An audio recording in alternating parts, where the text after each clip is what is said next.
ओम शांति। आज 17 दिसंबर 2025 की बाबा की साकार मुरली है।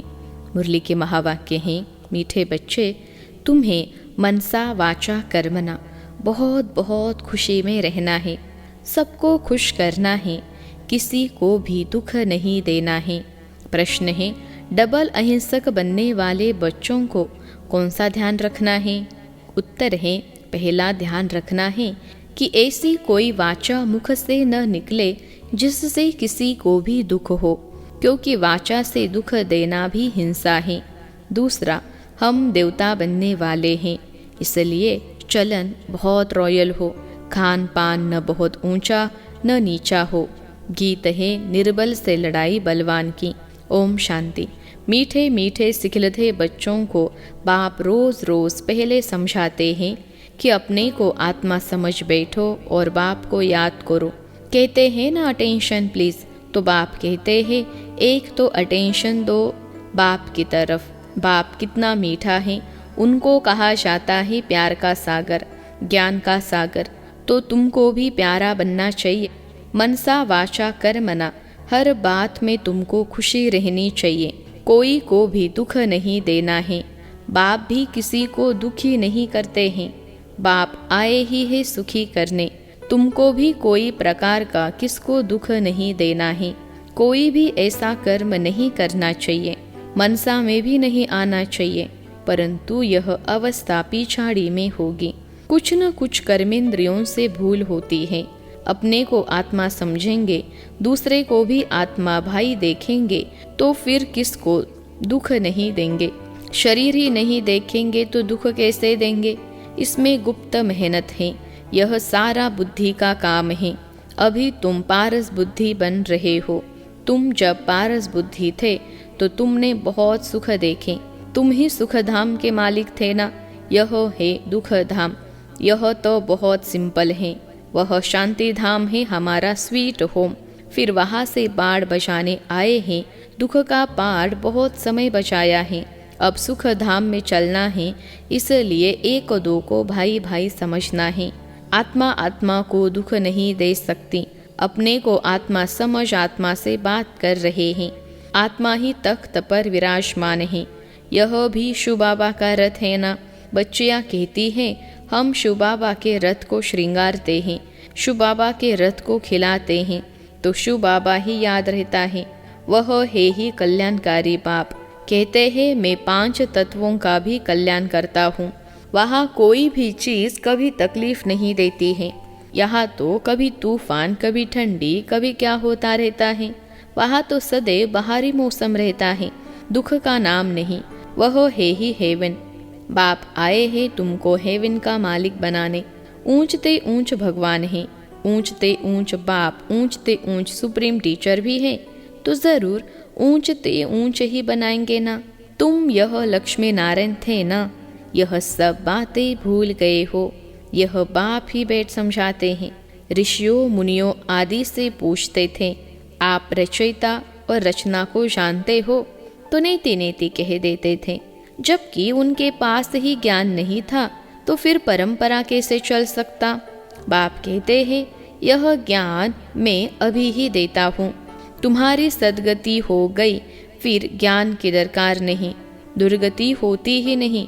सतयुग को कहा जाता है सदगति, यहाँ है दुर्गति, परंतु यह भी किसको पता नहीं है कि हम दुर्गति में हैं। बाप के लिए गाया जाता है लिबरेटर, गाइड, खिवैया। विषय सागर से सबकी नैया पार करते हैं, उसको कहते हैं क्षीर सागर। विष्णु को क्षीर सागर में दिखाते हैं। यह सब है भक्ति मार्ग का गायन। बड़ा बड़ा तालाब है जिसमें विष्णु का बड़ा चित्र दिखाते हैं। बाप समझाते हैं तुमने ही सारे विश्व पर राज्य किया है, अनेक बार हार खाई और जीत पाई है। बाप कहते हैं काम महाशत्रु है, उन पर जीत पाने से तुम जगत जीत बनेंगे, तो खुशी से बनना चाहिए ना। भल गृहस्थ व्यवहार में, प्रवृत्ति मार्ग में रहो, परंतु कमल फूल समान पवित्र रहो। अभी तुम कांटों से फूल बन रहे हो। समझ में आता है यह है फॉरेस्ट ऑफ थॉर्न्स, यानी कांटों का जंगल। एक दो को कितना तंग करते हैं, मार देते हैं, बाप मीठे मीठे बच्चों को कहते हैं, तुम सबकी अब वानप्रस्थ अवस्था है। छोटे बड़े सबकी वानप्रस्थ अवस्था है। तुम वाणी से परेशानी के लिए पढ़ते हो ना। तुमको अभी सद्गुरु मिला है, वह तो वानप्रस्थ में तुमको ही ले जाएंगे। यह है यूनिवर्सिटी। भगवानुवाच है ना, मैं तुमको राजयोग सिखला कर राजाओं का राजा बनाता हूँ। जो पूज्य राजाए थे वही फिर पुजारी राजाए बनते हैं। तो बाप कहते हैं, बच्चे अच्छी रीति पुरुषार्थ करो, दैवी गुण धारण करो, भल खाओ पियो, श्रीनाथ द्वारे में जाओ, वहाँ घी के माल ढेर मिलते हैं। घी के कुएं ही बने हुए हैं। खाते फिर कौन है? पुजारी। श्रीनाथ और जगन्नाथ दोनों को काला बनाया है। जगन्नाथ के मंदिर में देवताओं के गंदे चित्र हैं। वहाँ चावल का हंडा बनाते हैं। वह पक जाने से 4 भाग हो जाते हैं। सिर्फ चावल का ही भोग लगता है, क्योंकि अभी साधारण है ना।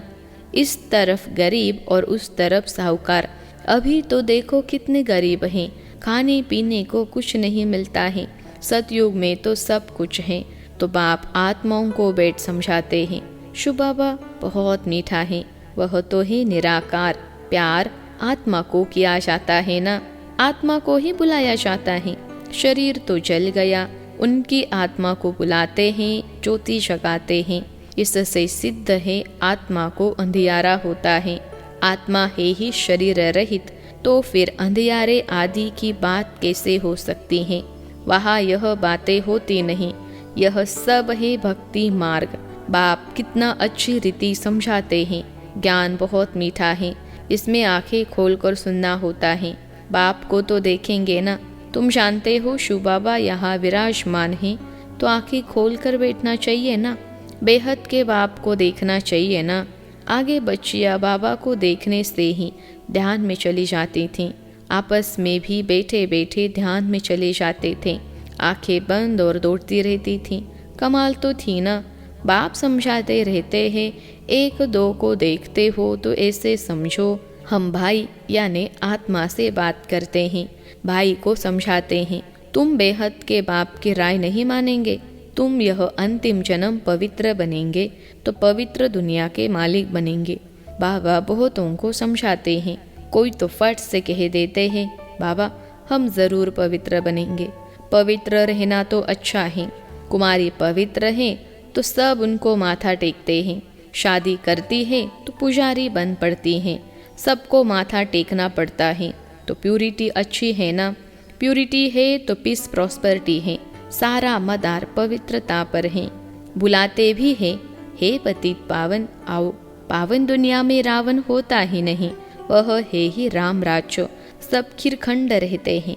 धर्म का राज्य है, फिर रावण कहाँ से आया? रामायण आदि कितना प्रेम से बैठ सुनाते हैं। यह सब है भक्ति। तो बच्चियाँ साक्षात्कार में डांस करने लग पड़ती हैं। सच की बेड़ी का तो गायन है, हिलेगी लेकिन डूबेगी नहीं। और कोई सत्संग में जाने की मना नहीं करते। यहाँ कितना रोकते हैं। बाप तुमको ज्ञान देते हैं, तुम बनते हो बीके। ब्राह्मण तो जरूर बनना है। बाप है ही स्वर्ग की स्थापना करने वाला, तो जरूर हम भी स्वर्ग के मालिक होने चाहिए। हम यहाँ नरक में क्यों पड़े हैं? अभी समझ में आता है कि आगे हम भी पुजारी थे, अभी फिर पूज्य बनते हैं 21 जन्मों के लिए। 63 जन्म पुजारी बने, अभी फिर हम पूज्य स्वर्ग के मालिक बनेंगे। यह है नर से नारायण बनने की नॉलेज। भगवानुवाच में तुमको राजाओं का राजा बनाता हूँ। पतित राजाएं पावन राजाओं को नमन वंदन करते हैं। हर एक महाराजा के महलों में मंदिर जरूर होगा, वह भी राधे कृष्ण का या लक्ष्मी नारायण का या राम सीता का। आजकल तो गणेश हनुमान आदि के भी मंदिर बनाते रहते हैं। भक्ति मार्ग में कितनी अंधश्रद्धा है, अभी तुम समझते हो। बरोबर हमने राजय की, फिर वाम मार्ग में गिरते हैं। अब बाप समझाते हैं, तुम्हारा यह अंतिम जन्म है। मीठे मीठे बच्चे, पहले तुम स्वर्ग में थे, फिर उतरते उतरते पट आकर पड़े हो। तुम कहेंगे हम बहुत ऊंचे थे, फिर बाप हमको ऊंच चढ़ाते हैं। हम हर 5000 वर्ष बाद पढ़ते ही आते हैं। इसको कहा जाता है वर्ल्ड की हिस्ट्री ज्योग्राफी रिपीट। बाप कहते हैं मैं तुम बच्चों को विश्व का मालिक बनाता हूँ, सारे विश्व में तुम्हारा राज्य होगा। गीत भी है ना, बाबा आप ऐसा राज्य देते हो जो कोई छीन न सके। अभी तो कितनी पार्टीशन है, पानी के ऊपर ज़मीन के ऊपर झगड़ा चलता रहता है, अपने अपने प्रांत की संभाल करते रहते हैं। न करे तो छोकरे लोग यानी बच्चे लोग पत्थर मारने लग पड़े। वो लोग समझते हैं यह नौजवान पहलवान बन भारत की रक्षा करेंगे, सो पहलवानी अभी दिखलाते रहते हैं। दुनिया की हालत देखो कैसी है, रावण राज्य है ना। बाप कहते हैं यह है ही आसुरी संप्रदाय, तुम अभी देवी संप्रदाय बन रहे हो। देवताओं और असुरों की ऐसी लड़ाई कैसे होगी? तुम तो डबल अहिंसक बनते हो, वह है डबल अहिंसक। देवी देवताओं को डबल अहिंसक कहा जाता है, अहिंसा परमो देवी देवता धर्म कहा जाता है। बाबा ने समझाया किसको वाचा से दुख देना भी हिंसा है। तुम देवता बनते हो तो हर बात में रॉयल्टी होनी चाहिए, खान पान आदि न बहुत ऊंचा न बहुत हल्का, एक रस। राजों आदि का बोलना बहुत कम होता है, प्रजा का भी राजा में बहुत प्यार रहता है। यहाँ तो देखो क्या लगा पड़ा है, कितने आंदोलन हैं। बाप कहते हैं जब ऐसी हालत हो जाती है तब मैं आकर विश्व में शांति करता हूँ। गवर्नमेंट चाहती है सब मिलकर एक हो जाए, भल सब ब्रदर्स तो है, परंतु यह तो खेल है ना। बाप कहते हैं बच्चों को तुम कोई फिक्र नहीं करो, अनाज की अभी तकलीफ है, वहाँ तो अनाज इतना हो जाएगा, बिगर पैसे जितना चाहे उतना मिलता रहेगा। अभी वह देवी राजधानी स्थापन कर रहे हैं, हम हेल्थ को भी ऐसा बना देते हैं जो कभी कोई रोगी होवे ही नहीं, गारंटी है। कैरेक्टर भी हम इन देवताओं जैसा बनाते हैं, जैसा जैसा मिनिस्टर हो ऐसा उनको समझा सकते हैं, युक्ति से समझाना चाहिए। ओपिनियन में बहुत अच्छा लिखते हैं, परंतु अरे तुम भी तो समझो ना। तो कहते हैं फुर्सत नहीं, तुम बड़े लोग कुछ आवाज़ करेंगे तो गरीबों का भी भला होगा। बाप समझाते हैं अभी सबके सिर पर काल खड़ा है, आजकल करते करते काल खा जाएगा। तुम कुंभकर्ण मिसल बन पड़े हो, बच्चों को समझाने में बहुत मज़ा भी आता है। बाबा ने ही यह चित्र आदि बनवाए हैं, दादा को थोड़े ही यह ज्ञान था। तुमको वर्षा लौकिक और पारलौकिक बाप से मिलता है, अलौकिक बाप से वर्षा नहीं मिलता है। यह तो दलाल है, इनका वर्षा नहीं है। प्रजापिता ब्रह्मा को याद नहीं करना है, मेरे से तो तुमको कुछ भी नहीं मिलता है। मैं भी पढ़ता हूँ, वर्षा है ही एक हद का, दूसरा बेहद के बाप का। प्रजापिता ब्रह्मा क्या वर्षा देंगे? बाप कहते हैं मामेकम याद करो, यह तो रथ है ना, रथ को तो याद नहीं करना है ना। ऊंचते ऊंच भगवान कहा जाता है। बाप आत्माओं को बैठ समझाते हैं, आत्मा ही सब कुछ करती है ना, एक खाल छोड़ दूसरी लेती हैं, जैसे सर्प का मिसाल है। भ्रमरियाँ भी तुम हो, ज्ञान की भूभू करो, ज्ञान सुनाते सुनाते तुम किसी को भी विश्व का मालिक बना सकते हो। बाप जो तुम्हें विश्व का मालिक बनाते हैं, ऐसे बाप को क्यों नहीं याद करेंगे? अब बाप आया हुआ है तो वर्षा क्यों नहीं लेना चाहिए? ऐसे क्यों कहते कि फुर्सत नहीं मिलती है? अच्छे अच्छे बच्चे तो सेकंड में समझ जाते हैं। बाबा ने समझाया है, मनुष्य लक्ष्मी की पूजा करते हैं। अब लक्ष्मी से क्या मिलता है और अम्बा से क्या मिलता है? लक्ष्मी तो है स्वर्ग की देवी, उनसे पैसे की भीख मांगते हैं। अम्बा तो विश्व का मालिक बनाती हैं, सब कामनाएं पूरी कर देती हैं। श्रीमद् द्वारा सब कामनाएं पूरी हो जाती हैं। अच्छा, मीठे मीठे सिखलते बच्चों प्रति माता पिता बाप दादा का याद प्यार और गुड मॉर्निंग। रूहानी बाप की रूहानी बच्चों को नमस्ते। हम रूहानी बच्चों की सिखलते रूहानी माता पिता बाप दादा को याद प्यार, गुड मॉर्निंग और नमस्ते बाबा नमस्ते। धारणा के लिए मुख्य सार, पहली पॉइंट है, इन कर्मेंद्रियों से कोई भूल न हो, इसके लिए मैं आत्मा हूँ, यह स्मृति पक्की करनी है। शरीर को नहीं देखना है, एक बाप की तरफ अटेंशन देना है। दूसरी पॉइंट है, अभी वानप्रस्थ अवस्था है, इसलिए वाणी से परेशानी का पुरुषार्थ करना है, पवित्र जरूर बनना है। बुद्धि में रहे सच के नया हिलेगी डूबेगी नहीं, इसलिए विघ्नों से घबराना नहीं है। आज का वरदान है, ड्रामा की नॉलेज से अचल स्थिति बनाने वाले प्रकृति व मायाजीत भव। ड्रामा की नॉलेज से अचल स्थिति बनाने वाले प्रकृति व मायाजीत भव। विश्लेषण है, प्रकृति व माया द्वारा कैसा भी पेपर आए लेकिन जरा भी हलचल न हो। यह क्या, यह क्यों, यह क्वेश्चन भी उठा, जरा भी कोई समस्या वार करने वाली बन गई तो फेल हो जाएंगे। इसलिए कुछ भी हो लेकिन अंदर से यह आवाज़ निकले कि वाह मीठा ड्रामा, वाह हाय क्या हुआ, यह संकल्प भी न आए। ऐसी स्थिति हो जो संकल्प में भी हलचल न हो, सदा अचल अड़ोल स्थिति रहे, तब प्रकृति जीत व माया जीत का वरदान प्राप्त होगा। आज का स्लोगन है, खुशखबरी सुनाकर खुशी दिलाना यही सबसे श्रेष्ठ कर्तव्य है।